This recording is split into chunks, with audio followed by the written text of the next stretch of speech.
საფასური ამის არის შენი დრო და ენერგია, რომელიც უნდა დაუთმო პრაქტიკულად შენს ოჯახის წევრებს, მეგობრებს, შენს ჰობის, რომ თავი ადამიანად იქცნო, მაგრამ არ გამოგდის. ეს სწორედ მაშინ გეწყება სოციალური მარტოობის შეგრძნება. მიკროღალატი ყველაფრის. დაწყებული მეუღლის, მეგობრის, შეყვარებულის, იქ ჩუმი დახურულ სივრცეში, ლაიქი, ფლირტი, მოწონება, რატომ არის ადამიანის სხვადასხვანაირი სხვადასხვა სოციალური როლის მორგებისას. სამსახურში არის კონკრეტული ნორმები, რომელსაც უნდა დავამორჩილო. ანუ ადაპტაციას განვიცდი. რატომ? იმიტომ რომ იქ არის მოთხოვნები და არსებობს ეგრეთ წოდებული სოციალური მოლოდინი, ან მე ეს მოლოდინი უნდა დავაკმაყოფილო. ბავშვი შედგავს თუ არა პირველ სოციალურ ინსტიტუციაში ფეხს. ბაღში იწყება მისი ცვლილება. მასწავლებელთან აბსოლუტურად სხვანაირია. შენ ხარ შენ, მაშინ, როდესაც გვერდით ყავს ზუსტად ადამიანი, რომელთვისაც ძალიან მნიშვნელოვანი ხარ. ნახევარ სიტყვა მარიტა. ერთი მაინც უნდა ყავდეს. ვისთანაც აბსოლუტურად თავისუფალი ხარ. და თავისუფალი ხარ მხოლოდ იმ შემთხვევაში, როდესაც ის შენ ინდივიდუალიზმს ცემს ატებს. შეიძლება ერთი ორჯერ მყავდეს ადამიანი ნანახი დამომეფობდე Facebook-ში და მას მეგობარი უწოდო Facebook-ზე, თავისთავად სოციალური ნდობის ფაქტორი აქ ვერ იქნება. შეიძლება ყოველდღე ის, რაც ვერ გააკეთეთ, ჩემი თავიდან გამომდინარე ვსაუბრობ ამას. უბრალოდ ინანოთ.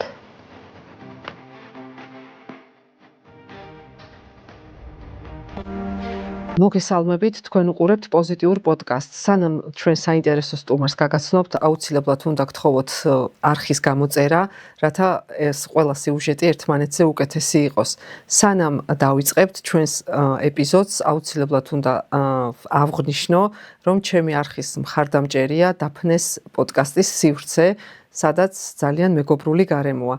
დღეს ჩვენთან ერთად არის სოციალურ მეცნიერებათა დოქტორი, სოციოლოგი, ასოცირებული პროფესორი ნატო მახათაძე და ალბათ ყველასთვის საინტერესო იქნება თემა, რომელზეც ვისაუბრებთ დღეს. ეს არის სოციალური კავშირების კრიზისი, რატომ გრძნობს ადამიანი თავს მარტო და როდის უნდა შევწყვიტოთ ერთმანეთის კონკურენცია და უნდა დაუჭიროთ თუ არა მხარი ერთმანეთს. ნატო, მოგესალმები, ძალიან დიდი მადლობა სტუმრობისთვის. საინტერესო თემაზე შევიკრიბეთ დღეს და საზოგადოებას ძალიან აინტერესებს, მოკლედ ეს სოციოლოგია ზოგადად. პირველ რიგში რო გითხრათ, რა მეცნიერებაა და რას შეისწავლის სოციოლოგია? გამარჯობა მარიტა, მადლობა მოწვევისთვის. მოვედი, იმიტომ რომ როდესაც ვნახე პირველად თქვენი, ასე ვთქვათ, ანონსი თუ რა შეეხებოდა პოზიტიური პოდკასტი, თქვენ ახსენეთ, რომ ეს შეეხებოდა ისეთ საინტერესო ფენომენს, როგორც არის სოციალური კავშირები. სოციოლოგია მეცნიერება, რომელიც შეისწავლის საზოგადოებას, საზოგადოებაში არსებულ ტენდენციებს, ცვლილებებს, ინსტიტუტებს, ჯგუფებს. სოციოლოგია აბსოლუტურად ყველა მეცნიერებასთან არის კავშირში. რადგან რასაც ვქმნით საზოგადოებისთვის და სოციოლოგია ეს არის მეცნიერება, რომელიც ყოველ შემთხვევაში ცდილობენ სოციოლოგები ადამიანთა კაცობრიობის ცხოვრება გაამარტივონ. შექმნან უკეთესი სტრუქტურა. შექმნან უკეთესი საზოგადოების არქიტექტონიკა. აი ეს არის სოციოლოგია. ბატონო, და ხშირია სოციოლოგიაში ექსპერიმენტები, როგორც ჩემთვის ცნობილია, ხო ასე? ექსპერიმენტების გარეშე ვერ გავდივართ შესაბამის შედეგზე, ვერ ვიღებთ, ასე ვთქვათ, ვერ ვამტკიცებთ ჩვენს ჰიპოთეზებს. და შესაბამისად არ გვაქვს თეორიები, რომელიც გვეხმარება შემდგომ ძალიან ბევრი რაღაცის თალაგებაში, გვეხმარება მართვაში, გვეხმარება პრევენციაში. და აი სოციალურ როლებს მინდა შევეხო. გოფმანი არის ჩემი საყვარელი სოციოლოგი და მას აქვს პირველი არა, მაგრამ ნუ ერთ-ერთი მოწინავეა, ვინც ამ სოციალურ როლებზე აკეთებდა აქცენტს და ამასთან დაკავშირებდა, აი რატომ არის ადამიანი სხვადასხვანაირი სხვადასხვა სოციალური როლის მორგებისას. გოფმანს ეკუთვნის თეატრალური წარმოდგენა. ეს ცნება. საერთოდ ძალიან საინტერესო ფაქტორია. რამდენი როლი გვაქვს? ბევრი. ჩვენ შეიძლება ვიყოთ პარალელურად როგორც დედა, მეუღლე, შვილი, კოლეგა, მეგობარი, საზოგადო აქტივისტი, მოქალაქე, მეზობელი, კი ბატონო. მაგრამ ყველა ამ ლოკაციაზე ჩვენ გვაქვს აბსოლუტურად განსხვავებული ქცევა. ეს არნიშნავს იმას, რომ ჩვენ არ ვართ გულწრფელები, არ არასია ლაპარაკი, ჩვენ გულწრფელები ვართ უბრალოდ ჩვენ ვერ გებით იმ ნორმებს, რომელსაც კონკრეტული ამ შემთხვევაში თეატრი ითხოვს, კონკრეტული ლოკაცია ითხოვს. სახლში ვარ ძალიან მშვიდი, ასეთი ღია და აბსოლუტურად არ მადარდებს დიდად ყოველ შემთხვევაში ჩემი გარეგნობა იმ მომენტში, ხო? ჩემი სივრცეა, თავისუფლად გრძნობ თავს. სამსახურში არის კონკრეტული ნორმები, რომელსაც უნდა დავემორჩილო. ანუ ადაპტაციას განვიცდი. რატომ? იმიტომ რომ იქ არის მოთხოვნები და არსებობს ეგრეთ წოდებული სოციალური მოლოდინი და მე ეს მოლოდინი უნდა დავაკმაყოფილო. მეგობრებთან აბსოლუტურად განსხვავებული, ესე ვთქვათ, ხატსახე მაქვს, ხო? სოციალური როლები და იდენტიფიკაცია ეს არის ძალიან საინტერესო პროცესი. მრავალშრიანი პროცესია და ჩვენს იდენტობას ვქმნით სოციალურ ურთიერთობებში. იცვლება და ფორმირდება ჩვენი იდენტობა სოციალურ ურთიერთობებში. იქიდან გამომდინარე თუ როგორი მოლოდინი აქვს. ანუ არის რამდენიმე ძირითადი ასპექტი ამ შემთხვევაში, რომელიც უნდა გავითვალისწინოთ, ეს არის სოციალური როლები, სოციალური მოლოდინი და იდენტიფიკაცია. აი ამ ნორმებთან, ამ მოთხოვნებთან და სოციალური მოლოდინი, რაც მთავარია. აი, ეს არის სოციალური როლები და სოციალური, ესე ვთქვათ, იდენტიფიკაცია საზოგადოებაში. ძალიან საინტერესო ყოველდღიური პროცესია და გვეწყება ბავშვობიდან. ბავშვი შედგავს თუ არა პირველ სოციალურ ინსტიტუციაში ფეხს ბაღში, იწყება მისი ცვლილება. მასწავლებელთან აბსოლუტურად სხვანაირია. ისეთი მშვიდია თქვენი ბავშვი, ისეთი დამჯერი ამბობენ, მოდის ბავშვის შინ, მოიხურება კარი და ეს ჩვენი ბავშვი ხდება სპაიდერმენი. ვერ ჩამოხსნით ჭაღიდან, არც დედის ესმის, არც მამის, არც ბების. რატომ? იმიტომ რომ თავიდანვე შეჩვეული იყო, რომ შინ სხვანაირი მოლოდინია და როდესაც შევიდა უკვე ბაღში, სადაც გახდა, ესე ვთქვათ, პირველი ნაბიჯი იყო მისი სოციალიზაციის, ხო? ანუ იმ ჯგუფის სრულფასოვანი წევრი უნდა ყოფილიყო. იცულებული ბრჭყალებში იყო, დამორჩილებოდა რაღაც ნორმებსა და მოთხოვნებს და გამართლა კიდეც პედაგოგის, მასწავლებლის, ესე ვთქვათ, მოლოდინი დაიმსახურა შექება ბრჭყალებში, მიიღო დოფამინი. გადატანით მნიშვნელობით თავისთავად. შეაქო კმაყოფილია, მეორეჯერ შეაქო, მეორეჯერაც კმაყოფილია. თვითკმაყოფილება, აემახლა თავის თავზე წარმოდგენა და აბსოლუტურად სხვა პიროვნებად იცდება ბავშვი, აი ასეთი უკუკავშირის შედეგად. ამ შემთხვევაში ბავშვს სხვა როლი აქვს, შინ სხვა როლი აქვს. ეს არის სოციალური ურთიერთობები. კი ბატონო, და როდის არის ადამიანი ისეთი, როგორიც არის სინამდვილეში? შვენიერი კითხვა. ჰარვარდის უნივერსიტეტმა ჩაატარა კვლევა. 1928 წელს დაიწყო ეს კვლევა და 10 წლეულები გრძელდებოდა. კემბრიჯმაც, მაგრამ მე ახლა ჰარვარდის უნივერსიტეტზე ვსაუბრობ. ის იკვლევდა იმ ცვლადებს, რომელიც ადამიანს ქმნიდა ბედნიერს. ეს იყო სოციალური ურთიერთობები. Soulmate. ანუ ადამიანი, რომელთანაც შენ თავს იგრძნობ თავისუფლად. და შენ ხარ შენ, მაშინ, როდესაც გვერდით ყავს ზუსტად ადამიანი, რომლისთვისაც ძალიან მნიშვნელოვანი ხარ. ნახე როგორ სიტყვა მარიტა. მნიშვნელოვანი ეს არის მნიშვნელოვანი დაბადებიდანვე. ეს შეიძლება იყოს დედა, გარკვეულ საკამდე, შემდგომ მეუღლე, ან მეგობარი, მაგრამ ერთი მაინც უნდა ყავდეს, ვისთანაც აბსოლუტურად თავისუფალი ხარ. და თავისუფალი ხარ მხოლოდ იმ შემთხვევაში, როდესაც ის შენ ინდივიდუალიზმს სცემს პატივს.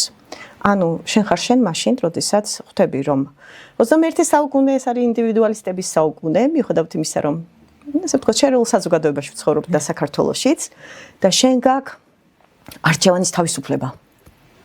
არჩევანის თავისუფლება გააკეთო და გახდე ის, ვინც შენ გსურს. აი მაშინ ხარ შენ. საკუთარ თავთანაც ახლა ფსიქოლოგიაში რო გადავიდე, ბოლომდე ვერ იხსნები. ამიტომ იგივე ბრუნდები სოციალურ როლებს. ბევრი სცენა გვაქვს და ყველა სცენაზე ჩვენ ვართ. დიახ, გასაგებია და ესეთი ადამიანი ახლა თქვენ რაც დაახასიათეთ, სოციალური კავშირების კრიზისს თუ განიცდის ტიპაჟი. ინდივიდუალიზმის პერიოდი განიცდის სოციალური კავშირების კრიზისს. სოციალური კავშირები ეს არის საზოგადოების სტრუქტურის ერთ-ერთი ძირითადი ბაზისი. ეკონომიკასთან, ტექნოლოგიებთან ერთად. თუ არ არსებობს საზოგადოებრივი კავშირები, არ არსებობს საზოგადოებას, ანუ ადამიანური ურთიერთობები, ურთიერთკავშირი, ურთიერთდახმარება, დობა, ერთმანეთისადმი მიკერძოებულობის, ესე ვთქვათ, განცდა, ანუ რომ მე შენთვის მნიშვნელოვანი ვარ. შენ ჩემს ეს ვრუნავ. ეს თუ არ არსებობს, დახმარება, მაშინ საზოგადოებაც არ არსებობს.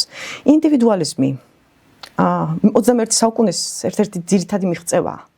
ის აძლევს საშუალებას ადამიანს გამოხატოს თავისი მოსაზრება, პიროვნულ თავისუფლებაზე საუბარი, დამოუკიდებლობაზეა, არჩევითობაზეა საუბარი, მაგრამ ამ ინდივიდუალიზმს და ჩვენს მოთხოვნებს და პრინციპებს ზოგჯერ უფრო წინ ვაყენებთ, ვიდრე საზოგადოების პასუხისმგებლობას.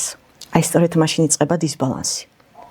და სწორედ მაშინ შეიძლება ვთქვათ, რომ ადამიანი სოციალურად მარტოა. აი წარმოიდგინეთ, ინდივიდუალისტი, საინტერესო მამაკაცი, რომელიც შრომობს და დღევანდელ დღეს ეს ბაზარი რამდენად კონკურენტიანია და რამდენად დაუნდობელია ყველამ ვიცით. ანუ ყოველდღიურად ჩვენ უკეთესი შედეგი დავდოთ.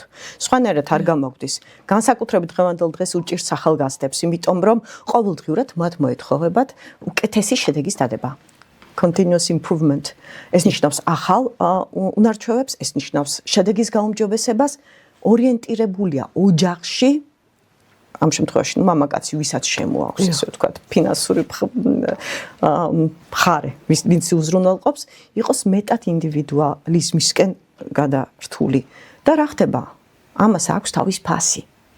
24 საათიანი შრომა. ხაზზე ვარ 24 საათი იტყვი, სახლში ხარ მაინც მუშაობ.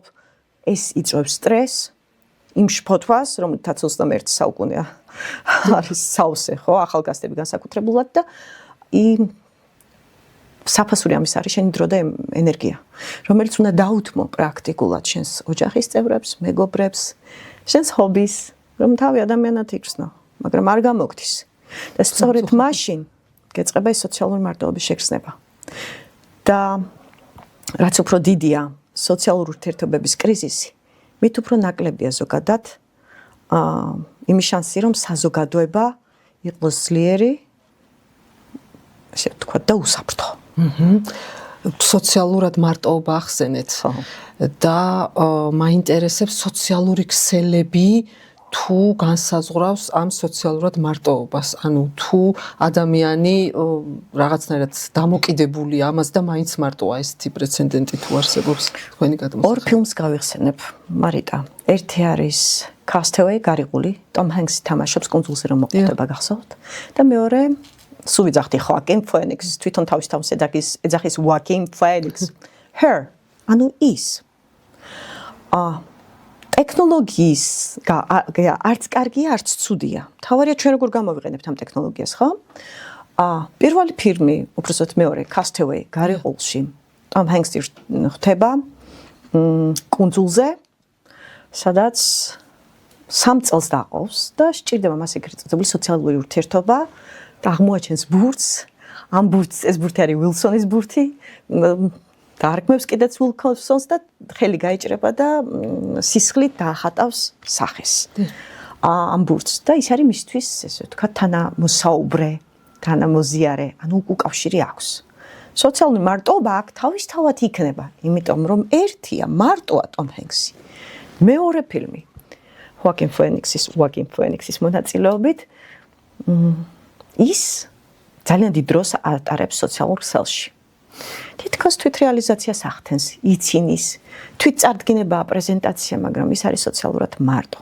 ის რომ შენ გაქვს კარგი სოციალური, დიდი რაოდენობის სოციალური კონტაქტები, კომუნიკაცია, ეს არ ნიშნავს, რომ ეს არის ხარისხიანი.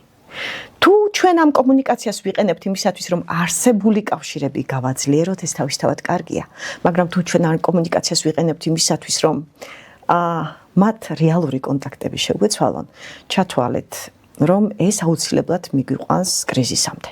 სოციალურად მარტო იგრძნობს ადამიანი თავს, იმიტომ რომ ის სიღრმისეული კონტაქტები, სიღრმისეული ემოციები, რომელიც სჭირდება, აქ არ ჩანს. სიტყვა, კი, პირველად იქნა სიტყვა, რაზე ლაპარაკი, მაგრამ ჩვენ ადამიანს გვჭირდება მეტი. სოციალური ურთიერთობა, მხარდაჭერა, თანადგომა, რომელიც არა მარტო სიტყვით მოდის აი რამდენი გვაქვს ხო შეგრძნების ესე ვთქვათ ასპექტები თვალი, ცვერი, ტაქტილური ადიქცია, ყველა ვართ ტაქტილურად ადიქტიურები. გვჭირდება ეს მხარდაჭერა. ის სოციალურად მარტოდ იგრძნობს თავს აუცილებლად ბევრი გამომწერი არ ნიშნავს სოციალურ მხარდაჭერას. და აუცილებლად მოხდება სოციალური იზოლაცია. შემდგომ დაიწყება სოციალური ფრაგმენტაცია. და სოციალური მარტოობა ეს არის პროცესი, როდესაც შენ სოციალურად და ემოციურად გაქვს სოციალური თანდადგომის და კავშირების ნაკლებობა. კავშირშია. თავარია საითკენ წარმართავ. ტექნოლოგია არც კარგია, არც ცუდია. უბრალოდ არსებობს. თუ მას ასიკეთოდ გამოიყენებ, რა თქმა უნდა, ძალიან დიდი სიკეთე მოაქვს. მაგრამ ამ შესაძლებლობებს თან სდევს ძალიან დიდი გამოწვევები, რომელიც იწვევს ადამიანის სოციალურ მარტოობას. ამაზე სტატია მაქვს გამოქვეყნებული, სხვათა შორის ვიკვრიე. და თქვენ სოციალურ როლთან დაკავშირებით თქვა ესეთი კითხვა დავსვი. რამდენად კმაყოფილი ხართ თქვენი სოციალური ჩართულობით საზოგადოებაში თქო. თქვენ წარმოიდგინეთ 50%-მა გამცა პასუხი არც დადებითი, არც ესეთი შუა პასუხი, შუალედური პასუხი, რომ არ ძალიან კმაყოფილი ვარ, არ ძალიან უკმაყოფილი ვარ. ქართულ საზოგადოებას საბედნიეროდ ამის პრობლემა არ გვაქვს, ჯერ არ გვაქვს. კიდევ კარგი, იმიტომ რომ ჩვენ გენში გვაქვს ეს გვჭირდება აუცილებლად ურთიერთობა, გვჭირდება კომუნიკაცია, კი ბატონო, მაგრამ ვერაფერს ვერ შეცვლის პირისპირ ურთიერთობას. ვერაფერი შეცვლის. ასე რომ სოციალური მარტოობას იწვევს სოციალური ქსელები, იწვევს დიდწილად და ხშირად გაგვიგია რომ ადამიანი არის დისკომფორტში, მას სჭირდება დახმარება, მას აწუხებს შფოთვა, ძალიან პოპულარულია თუნდაც, მაგრამ რეალურად არავს იქ, რაც ყველაზე მნიშვნელოვანია. ეს არის ბირთვი, რომელსაც საზოგადოების მიკრო საუკეთესო მაგალითს, ან მაკრო საუკეთესო მაგალითსაც უწოდებთ, ეს არის ოჯახი. ოჯახი არის საზოგადოება. დიახ, თქვენ ახსენეთ, როდესაც სოციალურ ქსელებზე საუბრობდით, ეს სოციალური კავშირების ნაკლებობა გააჩნია ადამიანს. ეს ალბათ რეალურ ცხოვრებაში იგულისხმეთ, ხო? რა თქმა უნდა, სოციალური კავშირების ნაკლებობა რეალურ ცხოვრებაში ბევრი ყავს. კი, მქონია თუნდაც სტუმრები ყველა შლის ამ თემას და უმეტესობა ამბობს, რომ აი დობის მომენტი აქვთ, რომელიც ნაკლებად აკავშირებს სხვა ადამიანთან და ურჩევნიათ იყვნენ მარტო. და აი ამას როგორ ახსნით? უნდა ვენდოთ თუ არა ადამიანებს? არსებობს დიგიტალური ციფრული სოციალური ნდობა. მათთვის ეს არის ესეთი სოციალური კაპიტალი. სოციალური კაპიტალი არის ორი. ერთი რეალური რაც ცხოვრებაში გვაქვს, რომელიც სოციალურ ნდობაზეა აწყობილი და მეორე ციფრული სოციალური კაპიტალი. სოციალური ნდობა არის პროცესი, როდესაც შენ გაქვს იმ საზოგადოების იმედი, რომელიც შენს გარშემოა. როდესაც შენ ენდობი ამ საზოგადოებას, იცი რომ ისინი შენს მიმართ იქნებიან ამბიციებლად ობიექტურები, სამართლიანები და გაქვს მოლოდინი რომ ისინი მოიქცევენ ზუსტად ისე, როგორც შენ ფიქრობ. ანუ შენ მათთვის არ ხარ უცხო. სოციალური ნდობა მთავრდება მაშინ, როდესაც სოციალური კაპიტალი არ არსებობს. სოციალური კაპიტალი ეს არის სოციალური ურთიერთობა, ურთიერთდახმარება. ანუ არ ელოდები მაინც და მაინც სხვას რომ გააკეთოს ის საქმე, ისი გაკეთებაც შენ შეგიძლია. ეს არის ურთიერთკავშირები, ეს არის ურთიერთდახმარება, ეს არის სოლიდარობა, ეს არის ხელის გაწდომა თუ ეს საჭიროა. მე ვერ ვენდობი თავისთავად. მიუხედავად იმისა, რომ შეიძლება 1-2 მყავდეს ადამიანი ნანახი დავუმეგობრდე Facebook-ში და მას მეგობარი უწოდო Facebook-ზე, თავისთავად სოციალური ნდობის ფაქტორი აქ ვერ იქნება. ვერ იქნება განა იმიტომ, რომ ის ადამიანი არ მომწონს ან ცუდია, იმიტომ რომ სოციალური ნდობის ფენომენი, რაც გადის დრო, უფრო და უფრო მცირდება. ყველაზე მეტად სოციალური ნდობა სკანდინავიურ ქვეყნებშია და ძალიან საინტერესოა ეს ამბავი. რატომ ხდება ეს ასე? იმიტომ რომ გამოკითხულთა უმრავლესობის პასუხი იყო ასეთი, რომ მე ამ საკითხს ვუდგები დიდი პასუხისმგებლობით და ვაკეთებ დიდი პასუხისმგებლობით, იმიტომ რომ ვიცი. სხვაც იგივეს გააკეთებს. მარიტა, ძვირფასო, თქვენ რომ გააკეთებთ რაღაც სასიკეთოს, უბრალოდ დარწმუნებული ხართ, რომ სხვაც იგივეს გააკეთებს, რასაც თქვენ აკეთებთ? მე არ ვარ დარწმუნებული. და ზოგჯერ მოვბრუნებულ ვარ ხოლმე რა. და გამიკეთებია რაღაც ის რაც უნდა გამეკეთებინა. შესაძლოა ნაბიჯი. ხო, აი ასე. ეს არის სოციალური ნდობა და ამაზე მოქმედებს სოციალური ნდობის არ ქონაზე, მოქმედებს ბევრი ფაქტორი. ერთი არის დეზინფორმაცია, მეორე არის პოლარიზაცია, მესამე არის მედიისა და ესე ვთქვათ სოციალური ქსელების წიგნიერების ნაკლებობა. ძალიან ბევრი ფაქტორია. და მინდა გითხრათ, რომ ამაზე რაც არ უნდა გასაკვირი იყოს, მოქმედებს აი ის გლობალიზაცია, რომელიც არსებობს, რომელიც დაკავშირებულია მობილობასთან. ერთი ქვეყნიდან, აი ამასთანაც ნახე ფილმი, სახელწოდება სამწუხაროდ არ მახსოვს, მაღალ მხატვრულ ღირებულებას ეს ფილმი არ წარმოადგენდა, მაგრამ იყო საუბარი სხვადასხვა კულტურების შეჯახებაზე. ძალიან დიდი დისკომფორტი იყო გამოწვეული და ჩვენ ხო ვაქცევთ ყურადღებას, როდესაც ვამბობთ, რომ აი მობილობით გადმოსულია თუნდაც, რა ვიცი, სხვა ქვეყნიდან და პირველი თაობა, მეორე თაობა, აი მესამე თაობას უკვე ვინდობით. იმიტომ რომ მესამე თაობას აქვს ის კულტურული მონაცემები და ის ღირებულებები, რომელიც გვაქვს ჩვენ. სოციალური ნდობის გარეშე არ არსებობს ძლიერი სოციალური სტრუქტურა და ძლიერი სოციალური სტრუქტურა ეკონომიკურ და ტექნოლოგიურ ასპექტებთან ერთად გულისხმობს სოციალურ კაპიტალს. ხო არსებობს ეკონომიკური კაპიტალი, არის სოციალური კაპიტალი. ამის გარეშე ჩვენ არაფერი არ ვართ, არავის და არაფერს არ წარმოვადგენთ. კი ბატონო, აი ესე საუბრობთ, რომ აი კითხვა გამიჩნდა რა, რომ ამ სოციალურ ქსელებს შევეხებით ისე დაუბრუნდები, აქ დამოკიდებულება როგორ უნდა ჩავანაცვლოთ ისე, რომ რაღაცა რეალურში გადმოვიდეთ. იცით რა, ჯერ ერთით უნდა ჩახსნათ ის დამოკიდებულება. ახლა რა დამოკიდებულება? გასაგები რომ ინფორმაციის გაცვლა ძალიან სწრაფი, ჩვენ შეგვიძლია განსაკუთრებით ხელსაყრელი ეს ემიგრანტებისთვის. აქვე მოვიკითხავ ემიგრანტებს, იმიტომ რომ და დიდი სურვილი გამოჩნდება რომ ჩამოვიდნენ საქართველოში, განსაკუთრებით ქალბატონებს. მათთვის ეს არის ძალიან კარგი საშუალება, მაგრამ აქვს ამას მინუსი. ეს მინუსი შემდგომში მდებარეობს, ეს არის ციფრული ვალუტა. კრიპტოვალუტაზე არ არის საუბარი. ციფრული ვალუტა, როდესაც ადამიანი ვერ არის ისე თვითრეალიზებადი, როგორც არის საჭირო, ან თვით აქტუალიზირებული, ხო? ეს ცნობილი მასლოუს პირამიდა, რატომ მაინც და მაინც მასლოუ, იმიტომ რომ ყველაფერი აქ ამასლოუს ერგება. აბსოლუტურად დახულული. ის იღებს ეგრეთ წოდებულ ციფრულ ვალუტას. ეს არის მოწონებები, კომენტარები, გაზიარებები, მათი ეს მიმდევრები, მეგობრები, ქმნის თავის სოციალურ კაპიტალს, ციფრულ სოციალურ კაპიტალს. ანუ ცხოვრებაში მას უჭირს ამის გაკეთება, იმიტომ რომ ცხოვრებაში ყველაფერი არის ძალიან რთული. იქ მარტივია. რაღაც საინტერესო პოსტ დადებს და რაღაც ისე ვთქვათ. ნახვები აქვს. ეს ერთი, მეორე ალგორითმი. უიმე, ეს ალგორითმი არის, არ ვიცი, სპილბერგი. ალგორითმი არის ჩემი საყვარელი ვილნოვი. რა ვიცი, აი ყველა ცნობილი საინტერესო რეჟისორია ეს ალგორითმი, იმიტომ რომ ის გაძლევს ყოველივე იმას, რისი ნახვაც გინდა შენ. ასე ფიქრობს ჩვენი მარი და მაშინ მას შესაბამისად აი ეს კონტენტი უნდა მივცეთ და ძალიან შოკში ვარდებით შემდგომ, როდესაც ესე ვთქვათ, ეს ალგორითმი თავს მაგზნობინებს კომფორტულ სივრცეში და ამბობს, რომ შენ მართალი ხარ, რაცაც ფიქრობ, მხოლოდ ასეა. და უცებ მე რეალურად აღმოვაჩინე, რომ თურმე ხდება სხვა რამე. პოლარიზაცია იწყება შემდგომ და ძალიან რთული პროცესია ამ პოლარიზაციის აღმოფხვრა, იმიტომ რომ ჩვენ ხომ არ გვაქვს მოსმენის კულტურა, ჩვენ ხომ არ გვაქვს მოლაპარაკების და საერთოდ საუბრის კულტურა. გადავდივართ ჩხუბზე, გადავდივართ არა მარტო ჩხუბზე. კამათი არ ვიცით ჩვენ. შემდგომი რაც არის ძალიან მნიშვნელოვანი, ეს არის ალტერნატივების ილუზიები. უყურეთ, რამ ხლა დოფამინი ჩამოუთვალე. ალტერნატივების ილუზიები, რომელიც ძალიან ბევრ რაღაცას გიცვლის. აქვეა, ჩემს ტელეფონშია ეს ალტერნატივა. უკეთესი სამსახური, უკეთესი პროდუქცია, უკეთესი მეგობარი, უკეთესი მეუღლე, უკეთესი ადგილი.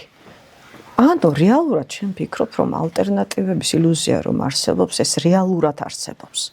ამ ალტერნატივების ილუზიას ძალიან ბევრი რამე, ძალიან ბევრი სოციალური კავშირები აქვს ესე ვთქვათ დანგრეული და მიკროღალატი.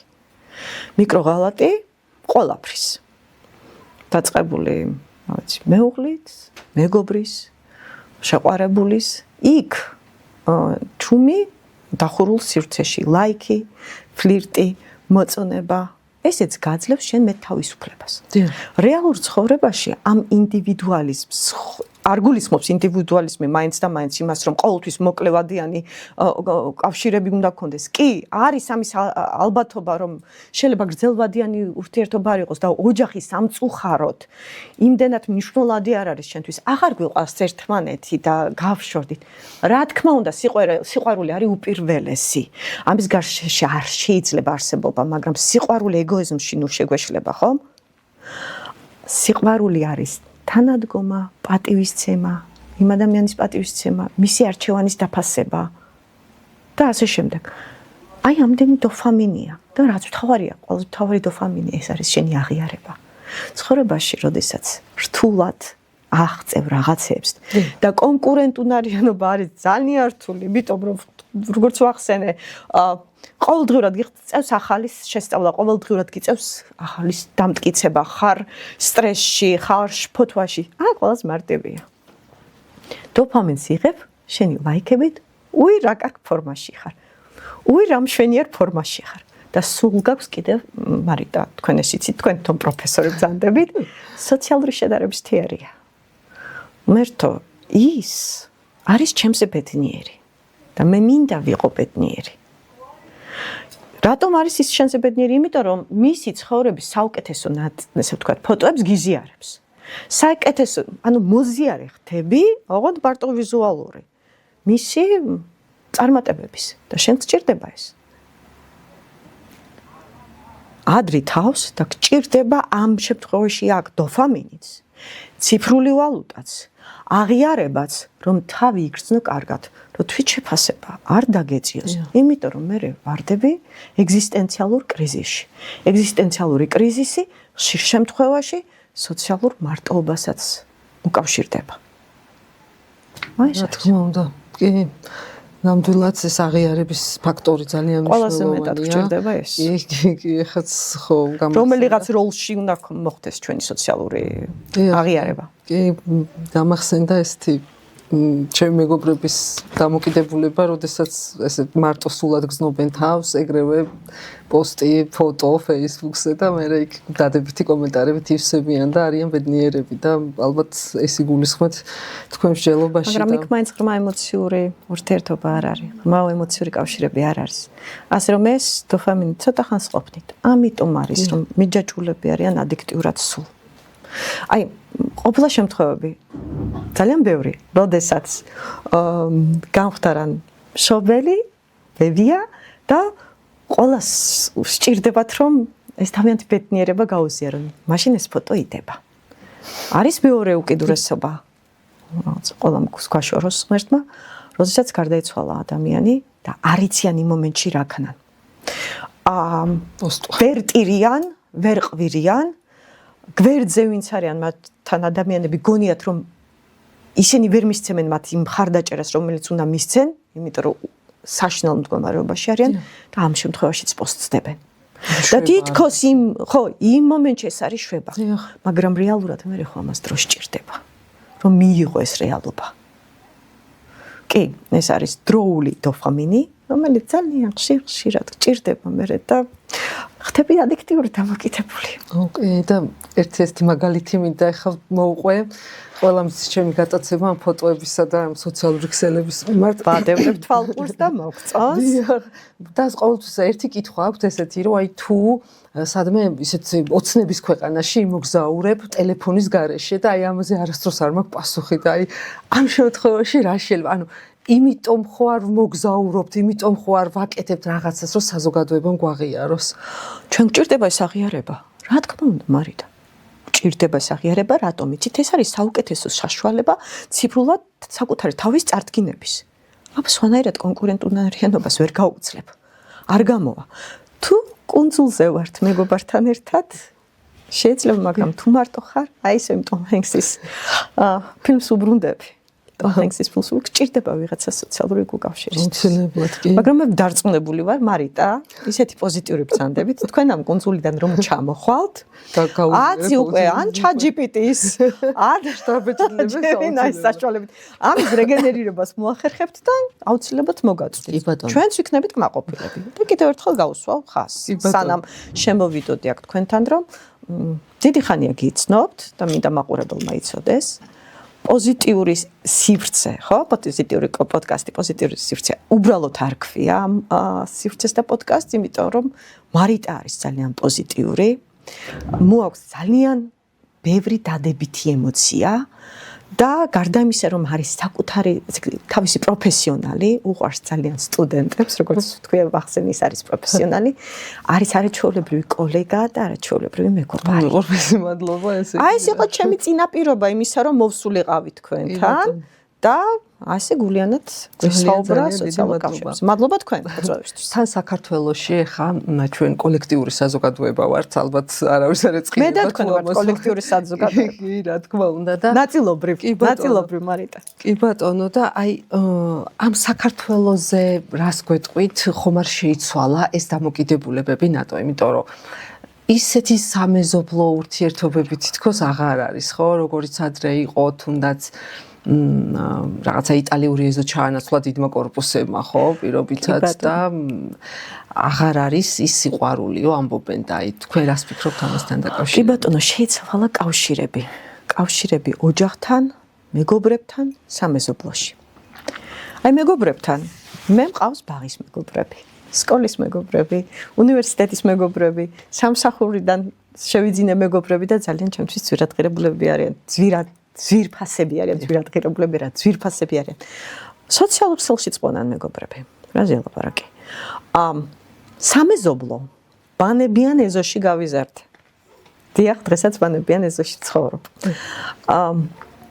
ჩემი ცხოვრების ყოველდღიური ნაწილი იყვნენ ჩემი მეზობლები ჩემთვის. დღესაც, იმიტომ რომ შენარჩუნებული გვაქვს კავშირი ურთიერთობა, მაგრამ არის კორპუსებში ერთ პერიოდი ცხოვრობდი, ფაქტობრივად ჩემს გვერდზე მეზობლის გარდა, აი ესე კანტიკუნდა თუ იმეს ვიცნობ. და იმიტომ რომ არ მინდოდა მართა კომუნიკაცია, უბრალოდ იქ უკვე ესეთი სოციალური ცვლილება იყო. იქ უკვე ასეთი სისტემა იყო. აი ამას ვლაპარაკობ, კოლექტივიზმი შეიცვალა ინდივიდუალიზმით. ჩვენი თაობა არის მიქსი. კოლექტივიზმი და ინდივიდუალიზმი არის გამიქსული. ის როგორც საქართველოს არის ტრადიციული და ღია საზოგადოებაც, ხო? ძალიან საინტერესო პროცესია. თუმცა იმის შიში, რომ საქართველოში მაინც და მაინც დიდი დოზით აისახება გლობალური პროცესებისგან განსხვავებით, სოციალური კავშირების კრიზისებით, ხო? ამ მომენტში მე არ ვთვლი ასე. ამის საშიშროება დიდად არ არის. რა თქმა უნდა, ისახება და მე ამას ხვდები და ვგრძნობ, ისე როგორც თქვენ, როდესაც შუა ქუჩაში გავდივართ, ხო?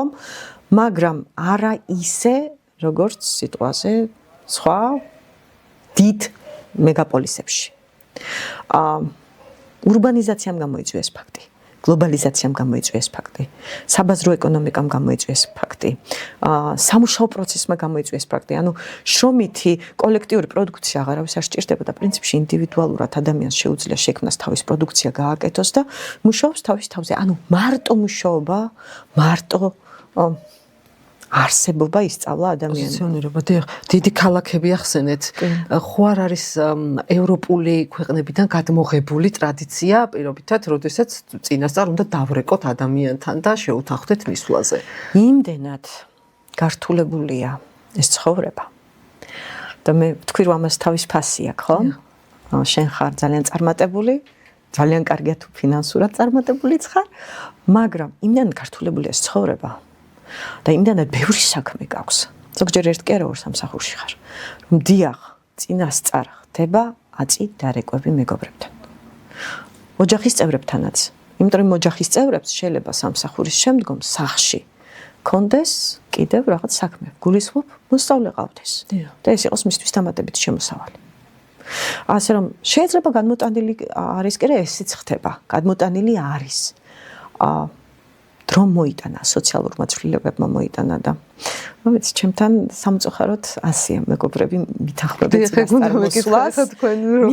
წინასწარმოსვლას და მე ვიცი რომ როდესაც მეგობრები, იგივე ოჯახის წევრები ჩემთან მოდიან, მე ის საქმე უნდა გადავდო, იმიტომ რომ მას ან იმ საქმეს მერეც გავაკეთებ, მაგრამ პირდაპირ კავშირები ჩემთვის ბევრად მნიშვნელოვანია, იმიტომ რომ ეს არის ჩემთვის კიდევ ერთი დოფამინის საშუალება შოკოლადთან ერთად. შვენი.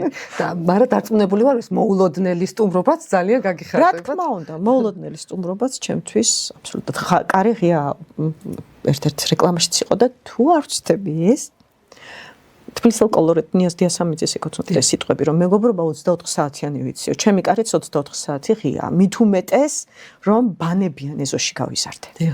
ბანებიან ეზო არაჩვეულებრივი ეზო, საერთაშორისო ეზო, რომელიც სადაც ცხოვრობდნენ ქართველებიც, ებრაელებიც, ბერძნებიც, სომხებიც, აზერბაიჯანელებიც, აი წარმოედგინეთ ესეთ ეზოს რჩი რომ არ გასტილი, ბევრი ახალი წელი რომ აქვს, ბევრი ასე ვთქვათ დღესასწაულის აღნიშვნა რო ხდებოდა იმ ჩემს პატარა ეზოში, ბევრი სიტყვა რომ ვიცით არა მარტო ქართულ ენაზე, მოფერების პროცესშიც აი ჯანა ხო ნიშნავს მოსვლის.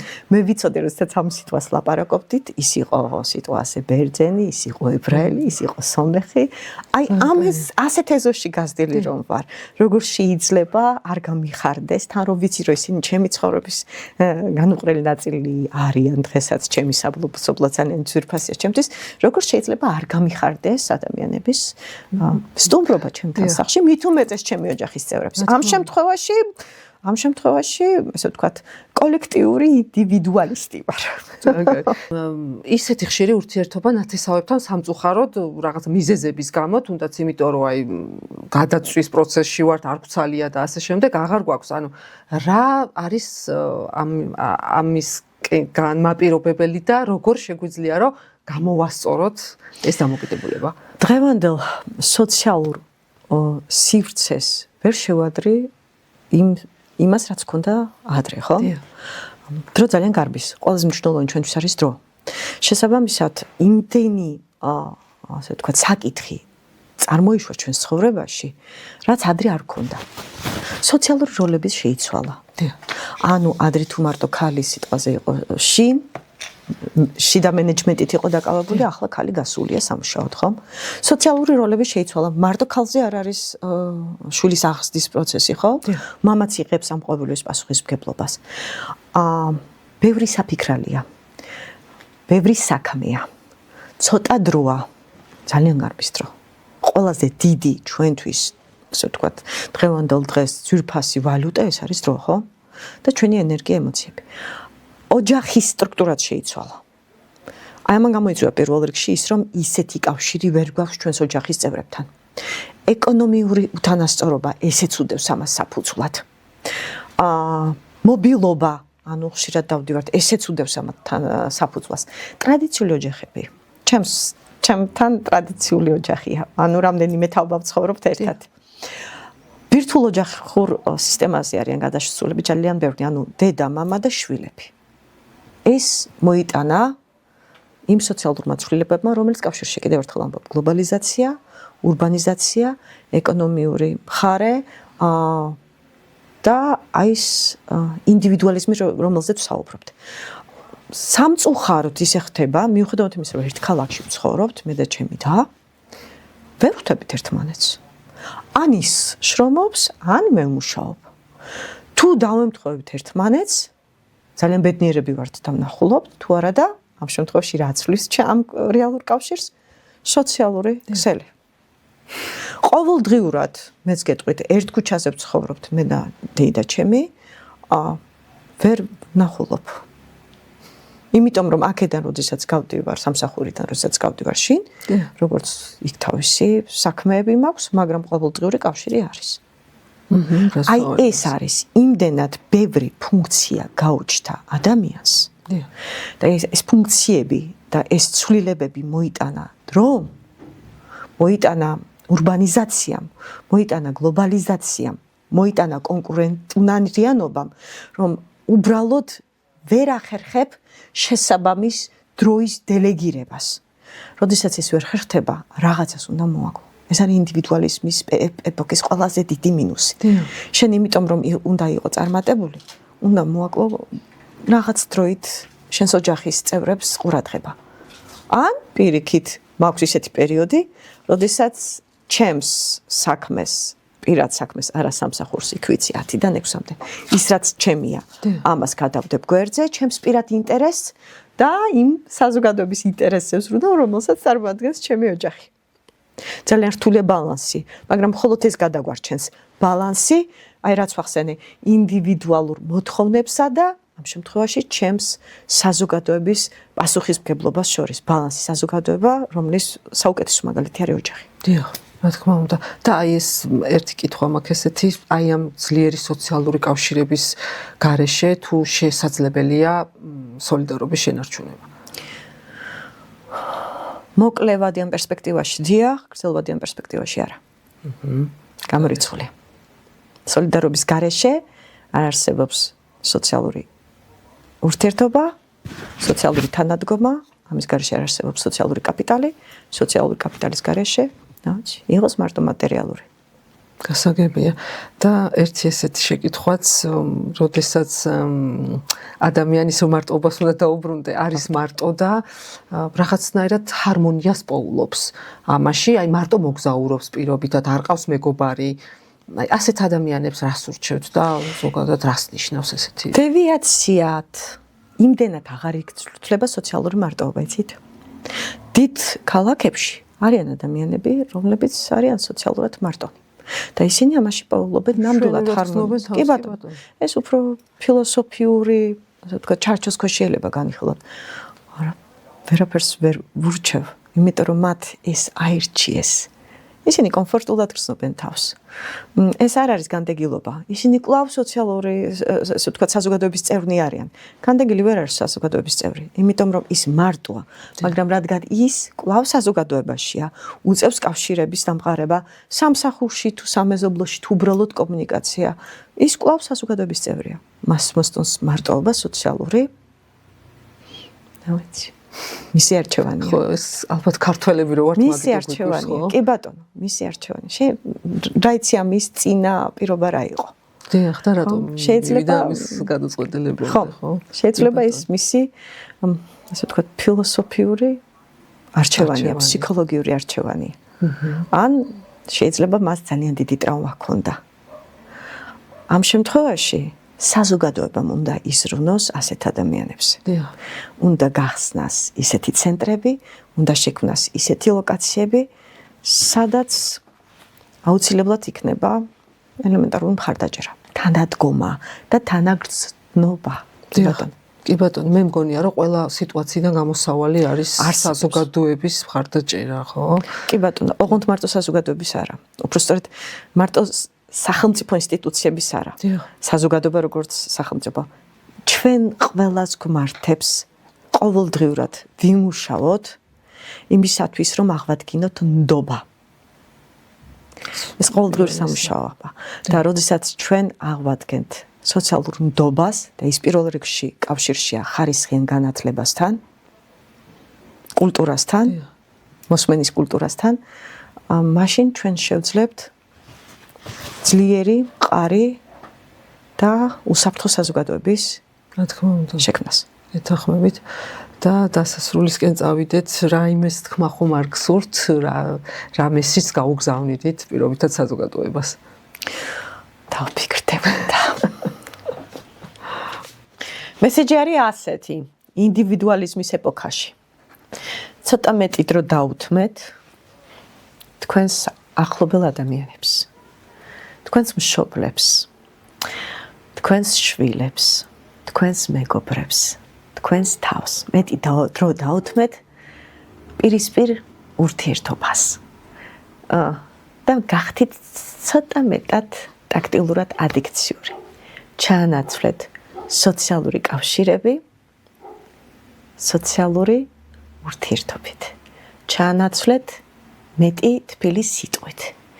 იმიტომ რომ ისე გავადრო, რომ მე შეიძლება ყოველივე ის, რაც ვერ გააკეთეთ, ჩემი თავიდან გამომდინარე ვსაუბრობ ამაზე.